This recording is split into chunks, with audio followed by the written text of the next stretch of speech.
రెండో జాబితా కూడా విడుదల చేసినట్టున్నారు, మీరు కూడా చూసే ఉంటారు. 72 మందితో రెండో జాబితాను విడుదల చేయడం జరిగింది. మహబూబ్ నగర్ నుంచి డీకే అరుణ గారు, అలాగే ఆదిలాబాద్ నగేష్, పెద్దపల్లి గోమాస శ్రీనివాస్, నల్గొండ సైదిరెడ్డి, మెదక్ రఘునందన్ రావు గారు, మహబూబ్ నగర్ నుంచి సీతారామన్ ఎక్స్పెక్టెడ్. ఖమ్మం వరంగల్ అభ్యర్థులను ఇంకా ప్రకటించలేదు, ప్రస్తుతానికి హోల్డ్లో పెట్టినట్టున్నారు. మీరు కూడా చూసారా అమర్నాథ్ గారు? ఈ జాబితా మీరు చూసే ఉంటారు తప్పకుండా. చూసే వచ్చిన ఇప్పుడే. ఓకే, సో ఎలా ఉండొచ్చు అనుకుంటున్నారు పర్టికులర్గా? యాక్చువల్గా 150 మంది అని మీడియాలో ప్రచారం జరిగింది సెకండ్ లిస్ట్, బట్ ఏంటి 72 మందికే కన్ఫర్మ్ అయ్యారు? ఏమైనా రీజన్ ఉందా? అంటే ఎగ్జాక్ట్ రీజన్ ఏముంటుంది, కొన్ని చోట్ల ఎక్కడైతే కొన్ని రిజర్వేషన్స్ ఉంటాయో, కొన్ని రిపోర్ట్స్ ఇంకా తెప్పించుకోవాల్సిన లేట్ అయింది అట్లా ఏమైనా ఉంటే స్లో చేసి ఉంటారు అంతే. తమిళనాడు రాష్ట్రంలో పర్టికులర్గా రీసెంట్లీ ఒక సర్వే కూడా రావడం జరిగింది. మనం పెద్దగా ఎవరు ఊహించినటువంటి విధంగా అక్కడ 5 సీట్లు బీజేపీ గెలుచుకునే ఛాన్స్ ఉందని చెప్పి ఆ సర్వేలో చెప్పడం జరిగింది. ఓట్ షేర్ కూడా పెరిగింది. డిఎంకే ఓట్ షేర్ పెద్దగా ఏం తగ్గలేదు, బట్ బీజేపీ ఓట్ షేర్ పెరిగింది. సుమారుగా 18.35 ఆర్ సంథింగ్ లైక్ దట్ పెరిగింది. So what does it indicate? Dravida రాజకీయాలు కూడా ఎంతో కాలంగా స్టాగ్నెంట్గా ఉన్నటువంటి రాజకీయాలు, కేవలం 2 పార్టీల మధ్య అధికారం మారుతూ వస్తున్నటువంటి రాజకీయాలు, అక్కడ కూడా తమిళనాడులో కూడా ఆ పరిస్థితి మారుతోందా? ఇప్పుడు తమిళనాడులో ఉన్నటువంటి ప్రస్తుత డిఎంకే పార్టీ అది హిందూ వ్యతిరేకతను ఎక్కువగా ప్రొజెక్ట్ చేస్తూ వస్తుంది. అలాగే హిందీ భాష విషయంలో కూడా పూర్తిగా వ్యతిరేకిస్తూ వస్తుంది.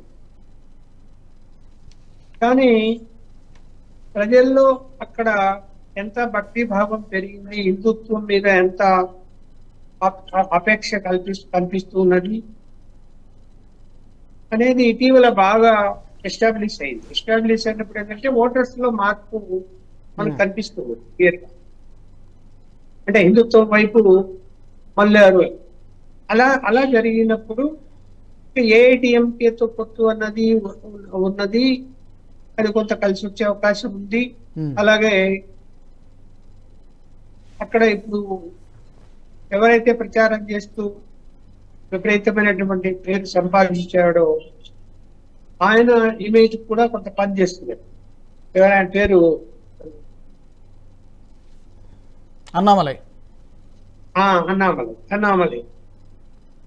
సో ఇవన్నీ కలిసినప్పుడు ఏంటంటే కొన్ని పాకెట్స్ లో ఎక్కడైతే ముస్లిం ఓటర్స్ తక్కువ ఉన్నారో అక్కడ అభ్యర్థులను పోటీ చేస్తున్నప్పుడు గెలిచే అవకాశాలు కూడా మనకు కనిపిస్తాయి. మీరు అన్నట్టు 4-5 సీట్లలో గెలిచే అవకాశాలు లేవు.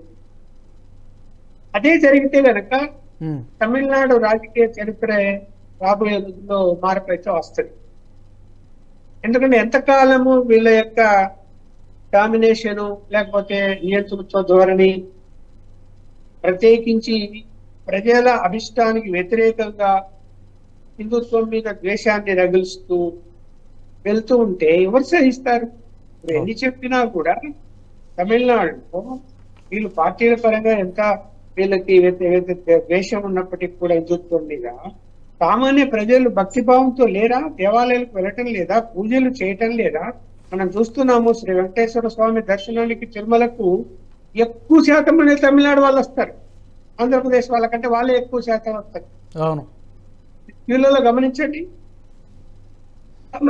మరి ఇక్కడ అలాగే అక్కడ ఎన్ని ప్రఖ్యాతమైనటువంటి దేవాలయాలు ఉన్నాయి తమిళనాడులో. వీళ్ళు ప్రచారం, హిందూ వ్యతిరేక ప్రచారం చేసినంత మాత్రాన, ద్వేషించేంత మాత్రాన అక్కడ భక్తులు తగ్గారా? దేవాలయాలకు పోకుండా మానేశారా? వాళ్ళ జీవన విధానంలో ఏం మార్పు రాలేదే వీళ్ళు ఎన్ని చేసినా కూడా.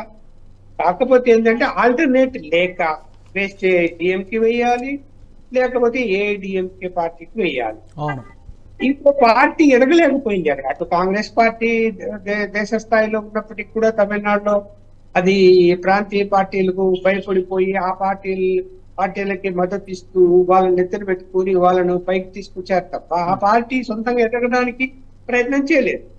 ఇప్పుడు బీజేపీ కూడా చాలా కాలం నుంచి ప్రయత్నం చేస్తూ ఇప్పుడు ఉధృతంగా ప్రచారం చేసుకుంటూ జనంలోకి వెళ్ళిపోయి అన్నామలై దూసుకెళ్ళిపోతూ ప్రచారం చేస్తున్నసరికి అది ఏంటి, ఏం తప్పు జరుగుతున్నది ఇక్కడ? నరేంద్ర మోడీ గారు ఏం తప్పు చేశారు? 370 ఆర్టికల్ తప్పు చేశాడా, తలాక్ తప్పు చేశాడా, ఏంటి అసలు?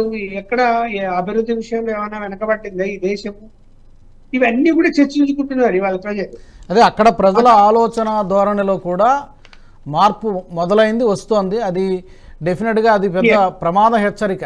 అక్కడ ద్రవిడ పార్టీలకి పెద్ద ప్రమాద హెచ్చరిక అని చెప్పి మరి చూడండి, ఇక్కడ ప్రధానమంత్రి గారు ఇటీవల అంటే జస్ట్ 4-5 రోజుల క్రితం తమిళనాడు వెళ్ళి హిందీలో ప్రసంగించాడు. ఏమైనా పబ్లిక్ లో రియాక్షన్ కనిపించింది అక్కడ? జనంలో లేదండి, రాజకీయ పార్టీలో జనంలో లేదు, రాజకీయ పార్టీలు రెచ్చగొట్టే ప్రయత్నాలు వీళ్ళు చేస్తున్నారు. ఓకే, ఒక్క నిమిషం. ఆయన హిందీలో మాట్లాడితే ఎవరైనా నోరు కూడా ఎత్తలేదు కదా. ఎంత ప్రశాంతంగా ఆ సభలో ఆయన హిందీలో మాట్లాడాడు. ఎవరైనా ఎక్కడైనా ఒక్క రియాక్షన్ కనపడిందా? కనపడితే ఊరుకుంటాయా మీడియా ఛానల్స్ అన్ని? ఈ వీడియో మీకు నచ్చినట్టయితే లైక్ చేయండి, 10 మందికి షేర్ చేయండి. అలాగే కామెంట్ల రూపంలో మీ అభిప్రాయాలను మాతో పంచుకోండి. Nationalist hub group of channels ను సబ్స్క్రైబ్ చేసుకుని తెలుగునాట జాతీయవాద జర్నలిజాన్ని ప్రోత్సహించండి. ఈ వీడియో కింద ఉన్న బెల్ ఐకాన్ పై క్లిక్ చేయడం మర్చిపోవద్దు.